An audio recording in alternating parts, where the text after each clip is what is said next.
अब मैं ये भी बात कहना चाहता हूं, और वैसे आखिर में उस अनारकली को कैद से छुड़ाने के लिए सलीम का एक हिंदू साथी दुर्जन सिंह ही आया था। मैं कह सकता हूं कि वक्फ की इस मुकद्दस जमीन को अगर कैद करके रखा है तो उन चंद लोगों ने जिनके दिमाग आज भी उन चीजों में भरे हुए हैं कि कोई समझता हम तो किसी जमाने में हुक्मरान वक्त थे, कोई कहता हुजूर नवाब थे, कोई कहता बादशाह आलमगीर थे, कोई कहता है बादशाह गाजी जिंदा पीर थे। तो नदीमुल हक साहब ने जो बोला था ना, किसी के बाप का हिंदुस्तान थोड़ी है, बिल्कुल मैं कहना चाहता हूं जिन्होंने इस देश के लिए खून बहाया उनके बाप का हिंदुस्तान है, उस गरीब मुस्लिम कारीगर के बाप का हिंदुस्तान है। पर जो ये कहते हैं कि आगरे का लाल किला किसके बाप ने बनवाया, आगरे का किला किसके बाप ने बनवाया, दिल्ली का किला किसके बाप ने बनवाया, हैदराबाद का चार मीनार किसके बाप ने बनवाया, उसके बाप का यह हिंदुस्तान नहीं है।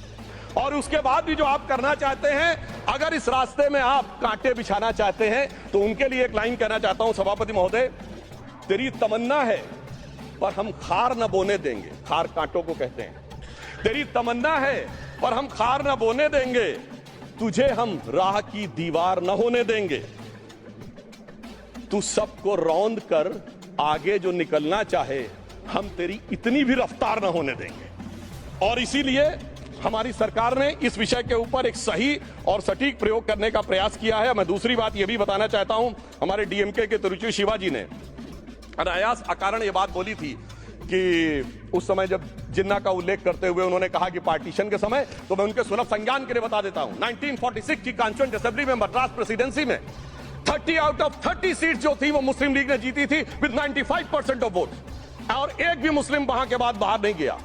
इसलिए मैं ईमानदारी से कहना चाहता हूं, फैक्ट को समझिए।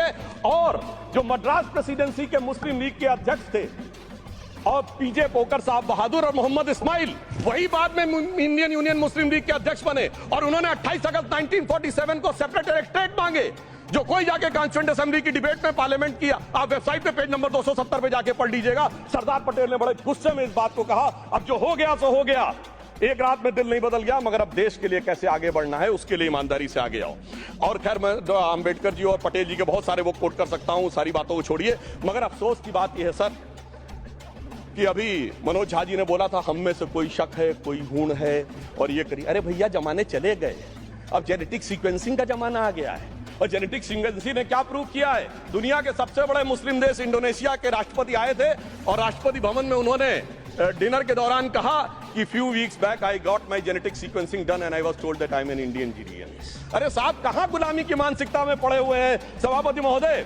और यहां गुलामी की मानसिकता इस कदर पैबस्त है लोगों के दिमागों में, किसी सदन के एक सदस्य यहां विराजमान है, वो उस समय महाराणा सांगा का उल्लेख कर दिए। मैं ईमानदारी से कहता हूं एक भी इंडियन सोर्स में इसका उल्लेख नहीं है, सारे के सारे फॉरेनर्स और लुटेरों के सोर्स में उल्लेख है। इसीलिए मैं कहता हूं ये गुलामी के जिन्होंने गुलाम बनाया उनके सोर्सेस पे यकीन न करिए। और वैसे थोड़ा सा आउट ऑफ कॉन्टेक्स्ट हो तो ये भी बोल दूं, हमारे सदन के बहुत सदस्यों को नहीं पता होगा, अलेक्जेंडर के आक्रमण का किसी भारतीय सोर्स में कोई उल्लेख नहीं है। दिल से बोलना चाहता हूं।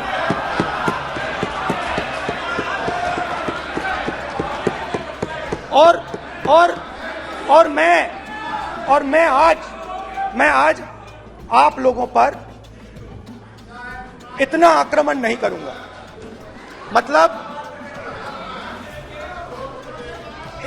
एक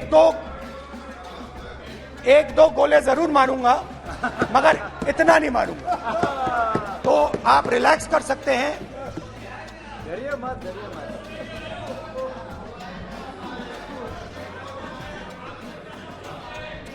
अरे रक्षा मंत्री जी आज संभाल लेंगे आप लोग।